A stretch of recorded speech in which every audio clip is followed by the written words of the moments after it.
This program was made possible by contributions to your PBS station from viewers like you. Thank you.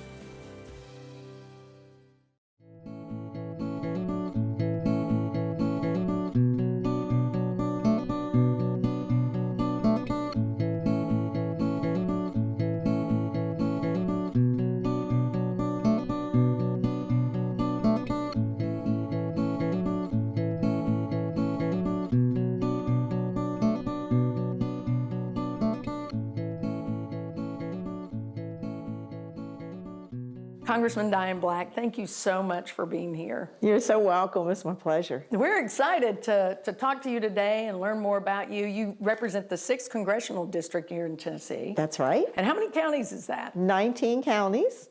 Wow. I go all the way from the most western, being Robertson County, and I go over to Cumberland County, and I have 19 counties all the way around Nashville. I don't represent Nashville proper, but I go one county short of Alabama, and I border Kentucky all the way across. Oh, my I goodness. go from Kentucky almost to Alabama. Now that's a big district, Yes, isn't it? it is. It's about 50% of it is rural, and the rest of it is suburban. I don't have any urban in my district. But Okay. it's a great district, wonderful people, just good salt of the earth folks. Well, and you know, I'm sure you get to visit a lot of these folks, and there are challenges in rural communities. Absolutely. Some of the greatest challenges are just economic development and how it is that they can bring jobs to their area. So we hear that all of the time. And then, of course, I've got a lot of agriculture, and I'm not a farm girl, but I do listen to my farmers, and they help me to understand their issues so I can represent them well in Congress. That's great. Now, you also served, though, in the Tennessee House of Representatives and the State Senate. I did 6 years in the House of Representatives and 6 years in the Senate before going to Congress. So that had to be, really, that had to be your learning experience, right? It was. It truly was. And when I first got elected, I only represented Hendersonville, a small portion of Gallatin, a little bit of Goodlettsville. I had a very condensed district, and people would actually call it a golf cart district. They'd say I could ride it in a golf cart. It was so dense. And then when I ran for the state senate, I got the whole of Sumner County, which represents a lot of rural area outside of Hendersonville, and then all of Robertson County. So very quickly I learned about farming issues at that time. Oh, wow. So I know that you have, in Congress, you have areas of focus like education and health. Obviously, you're a former nurse, right? Yes, I'm still a nurse. I You're still have my license. Oh, very good. Never want to give that license up. No, that's right. In fact, you were an ER nurse. That's right. That's so right. that has to prepare you, right, for triage at Congress. Does that kind of prepare you? Well, I always say that nothing can compare to what you do in the emergency room. Number one, the pace, but having someone's life in your hands. And so everything that I did there was very important, every piece of what I did. So it did prepare me for a very fast-paced environment in Washington. And having to make quick decisions. Absolutely. Right? So seniors is another area. You're concerned about our region's seniors. I am, and I don't know whether people know this or not, but I also did some long-term care nursing. So I have that as part of my background as well. While I was at the state Senate and the state House, I took that on as one of my issues and actually reformed the long-term care system here in the state of Tennessee. Worked for a number of years, bipartisan, both Democrats and Republicans. We actually did some tours and visits to other states to look at what they were doing. Oregon was really a model at that point in time. And our long-term care system was really woefully behind. And we were able to bring it up to par with a lot of other states. And I'm very proud of what we did to rewrite our long-term care system here in the state of Tennessee before leaving to go to Congress. Well, you were actually recognized for that. You won awards for that. I was. And so how do you feel about that on a national level then? Because that's still a concern, long-term care. It absolutely is a concern, and Medicare is a big concern. Of course, Ways and Means has jurisdiction over Medicare because Medicare really is the greatest driver of our debt.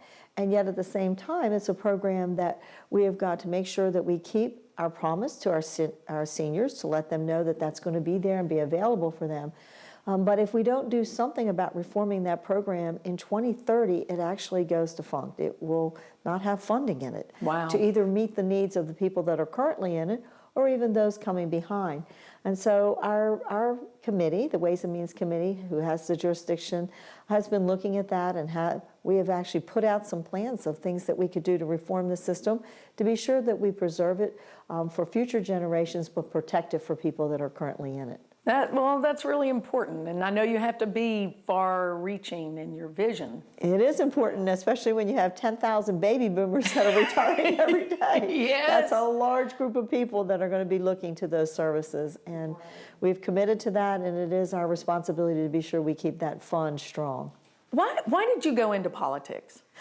Well, that is a very good question, because as a nurse and someone who always wanted to be a nurse, and I lived my dream of being a nurse, when TennCare was first in this state, and of course that was the pilot project for a single payer system, I was working in the hospital in the emergency room and could see what was happening as patients were coming into the hospital, that this was a program that was not working, either for the patients and getting the quality care that they needed, nor was it working for the state in the cost. And so I thought, well, I've never wanted to go into politics. I never had a desire to do that, but I think that I could have a voice in helping to reform that system and to make that work, both for individuals and for also the taxpayer.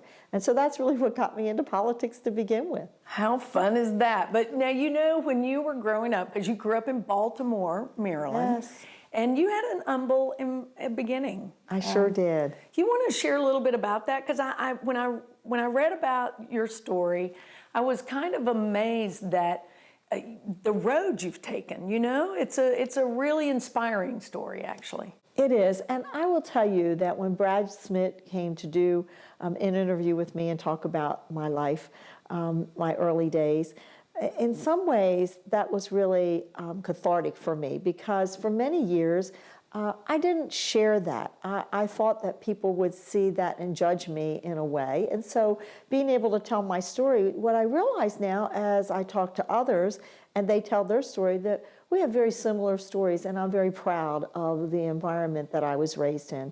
I started out, for the first 4 years of my life, we lived in public housing in the inner city.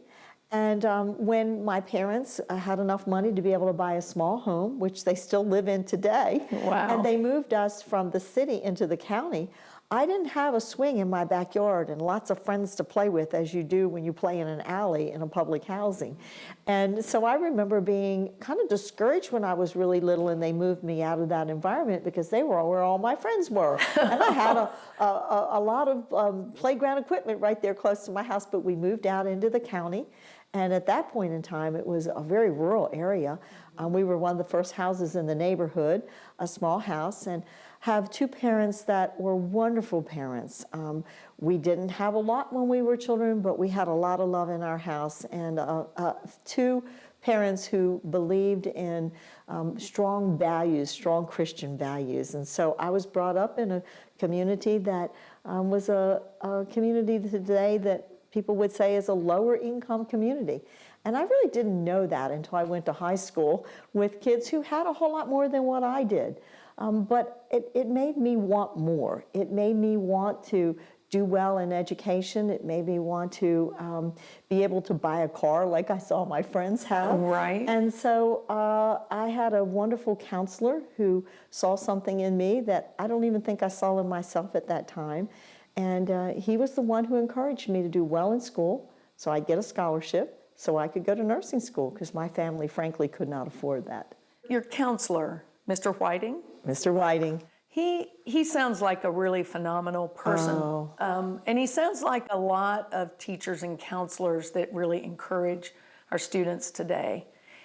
He really did see something in you, and he knew if he didn't say something, right, that you probably wouldn't have thought of that as your path.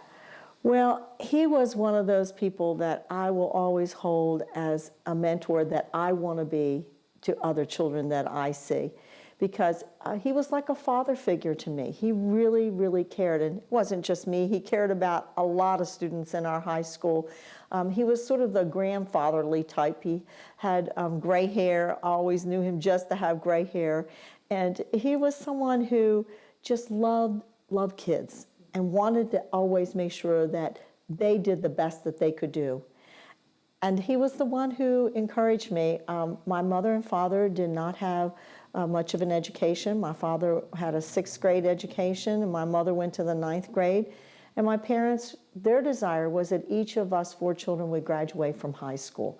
But it was hard for them to see beyond that because they didn't have the means, and it wasn't something that in their generation was as important. And so having a counselor who said, you need to be a nurse, that's what you want to be, was just a wonderful thing. And it wasn't just the educational part that he cared about. He was our sponsor at the teen center. Every Saturday night, I went to the teen center, changed the records on the record player. He would take us out. If we helped to set up, conduct the music during the night, and then also clean up, he would take us out for a hamburger afterwards. And they were some of the best times that we had, a small group of kids that really were very close to Mr. and Mrs. Whiting. That's so important. That just is so important. Can you imagine sacrificing every Saturday night for a bunch of teenagers? I just can't imagine that today. And the older I get and the more I think about him, the more special he becomes to me. Well, we talk we're very engaged in education at WCTE, and we have Ready to Learn program in American Graduate, and we talk about being a caring, consistent adult in a child's life. It may not be your own child, but it could be like Mr. Whiting was for you. Yes. That means a lot when people take that opportunity, doesn't it? And they're very special people. I believe that truly is a calling, and they've answered a calling. I know it was a calling for him, and I know as I look at some of the educators for my children, my daughter was a cheerleader, and the sponsor that she had that was there every afternoon with those children, making sure that they were practicing and that they got good grades too, because they couldn't cheer if they didn't have good grades. And I had a daughter that wasn't as interested in good grades, let's just say, but she loved her sponsor and she knew that she wanted to cheer, and she did well. I often tell her sponsor that she's the one, Betty West is the one who got Katie out of high school, not her mother, but Betty West. There you go. That's good. It's good to give credit there, right? Yes, that's Betty was and she's still, even though she's retired, she's still mentoring kids, and those are people who are really called. I believe they're called and they have a true heart. I am very thankful for people such as that. How do you think your early beginnings helped you really serve people in this rural area? Well, I understand and know the challenges that they have, and I can certainly relate to the challenges that they have in looking for a good job, wanting to do well for their children and giving their children an opportunity. So I can relate very much to people that are in rural areas that are struggling to make sure that their children have everything that they could possibly give them as well. Just like your folks. Now, you were telling me your folks are they're 90? They're 90, yes. They're 90. Both of them turned 90 this year, and they're still living in my childhood home, a small home in a little town called Ferndale, which really hasn't changed that very much since I grew up. It's pretty much the same as when I grew up. And they have to be so proud of you. Oh, they are. My parents are just two wonderful people. I was blessed to have two parents who cared a lot about us children and wanted to make sure that we got the values that they grew up with: hard work. My father was a very hardworking man. My mother was a stay-at-home mom, great cook. Still smell those homemade cookies when you come home from school. But my father worked what they called swing shift. One week he would work day shift, the next week evening shift, and the next week night shift. And so we had to be really quiet when we came in the house after school because Daddy was sleeping. And he worked really hard. He was an electrician, but in a factory, and labored there for a lot of years and worked hard so that we children could have what he was able to give us. And your brothers and sisters still live there? Yes, they do. That's awesome. They live, my sister lives right down the street from where my parents do, and my brother not too far. I do have a brother that lives a little further out, but still in Maryland. Yeah. Now, you have 3 children, right? Yes. Tell me about your children. Oh, 3 wonderful children. Our son is the oldest. I'm very proud of him that he served our country. When he graduated from high school, he wanted to go into the Navy. He followed his grandfather. My husband is a Marine, so you can imagine the discussions they have about which branch is the best. But I talked a lot about my son yesterday, with it being Veterans Day, and how proud I was of him wanting to follow in the steps of his grandfather and his dad in serving our country. So he served 3 years in the Navy during the time of Desert Storm. They were anxious times for me, because I knew he was in the area where it was a war going on, and just concerned about his safety. I said in my speech yesterday that I was very proud of him, because I could not protect him when he went away in the service and was going to be in a war area, but I knew that he was protecting me and the people of this country. And then I have the next one down is my daughter, who her name is Jill, and my son's name is Steve. And Jill is a great mother of 2 of my grandsons. She lives in Florida, and she's a businesswoman. She's a very smart young lady, graduated from Florida State. And then Katie is our baby, and she has the 2 baby children, grandchildren, a 6-year-old and an 8-year-old. And she also, she works actually with our company, and is a great businesswoman as well. So very proud of our 3 children. That's and how'd you meet your husband? Oh, my goodness. This is kind of a fun story, right? It's a very fun story. Well, my husband and I met actually when I was in high school.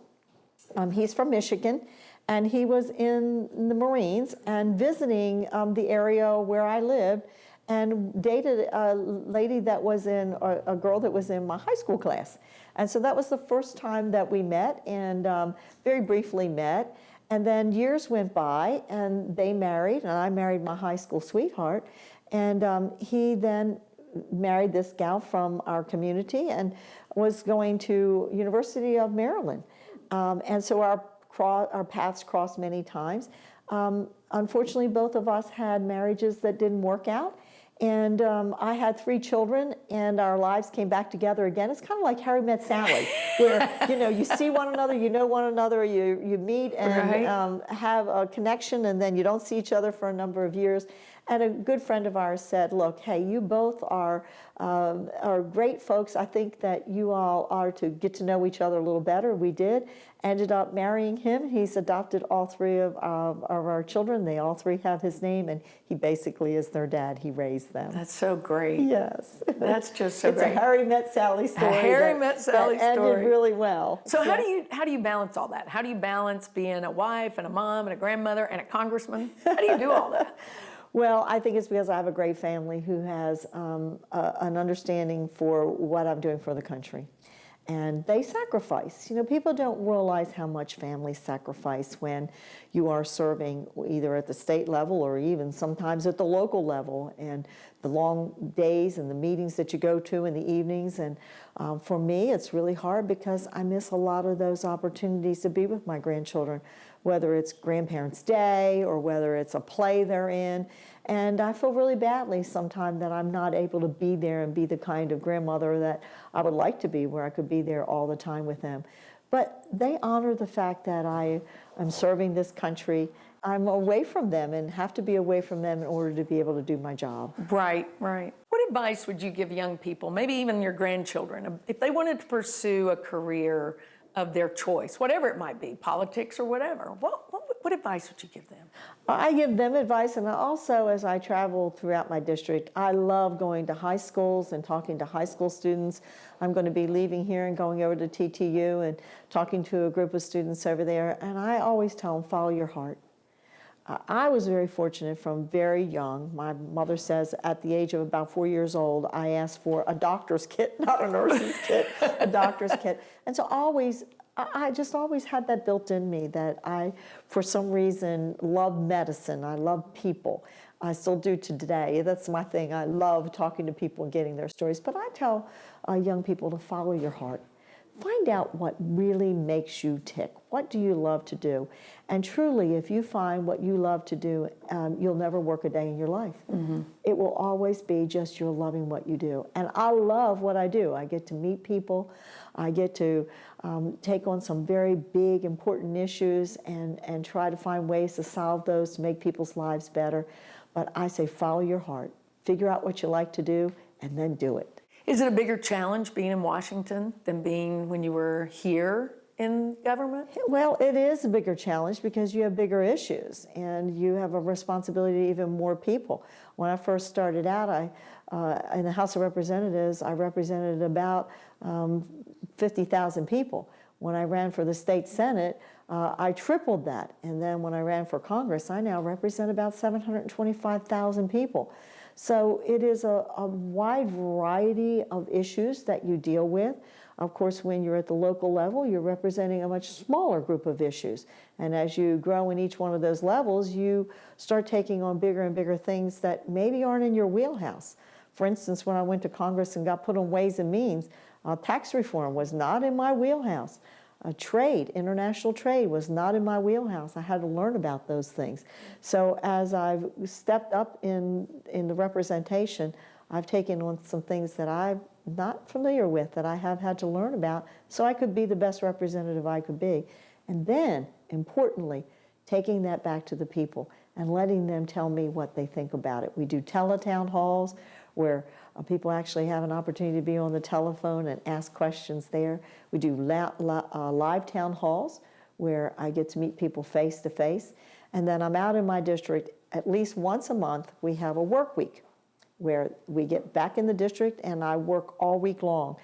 Every day I'm in a different part of the district doing industry tours, I'm going to nursing homes, going to schools, so I can hear what people want me to do to represent them in Congress. How important is that, to hear from people? Oh, it's extremely important. I can't be a good representative if I'm not out in the district. And people will say to me, well, we had a representative before, we never saw them. But that's important to me. I want to hear from my farmers. I put my boots on and my jeans and go out into the fields and understand what their challenges are.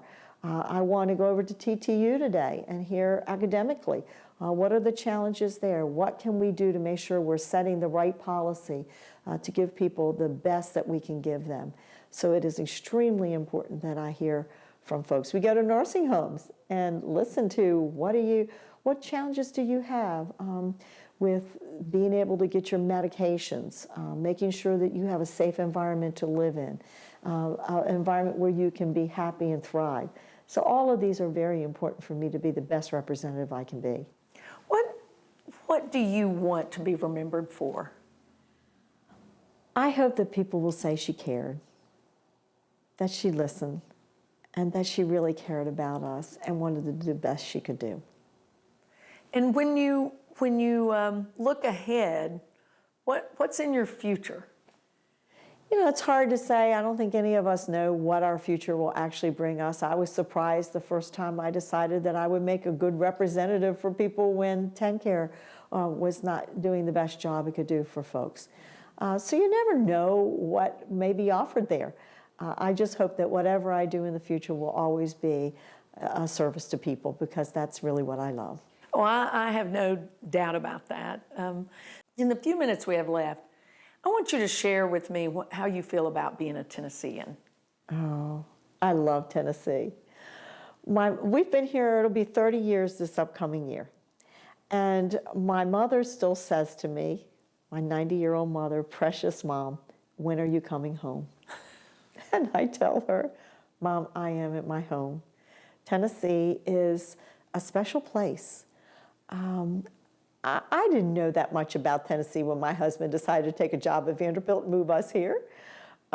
People would say to me, oh, you're going to Tennessee, that's the South. That's the South, and they do things differently down there. Well, they sure do. And I love this state. I love the warmness of people. I love all of the Tennessee values. They fit so well with who I am and what my family is about. I love it when people are walking down the street and they wave even when they don't know you. And I remember when I first came here from Maryland, I'm a jogger. I was out jogging with one of my girlfriends that's from Tennessee, and people were waving to us. I finally said to her, do you know all these people? And she said, in Tennessee, you don't have to know people to wave. It's different than it is in the North. And I love that warmness about Tennessee. I love the values that we have, the family values. I brag about that all the time in Congress. We are a state that doesn't have high taxes. The cost of living is good here. The quality of life is good here. It's a Christian environment which so well fits with my family and our Christian values. And so Tennessee is home for me. And always will be? It always will be. That's great. Well, thank you so much. We've just had the best visit. Well, I appreciate it. And I hope you'll come back. I certainly will. Thank you for what you do for this community. We appreciate what you do in making sure that this community is kept informed and that we're educating children. Thank you so much. You're welcome.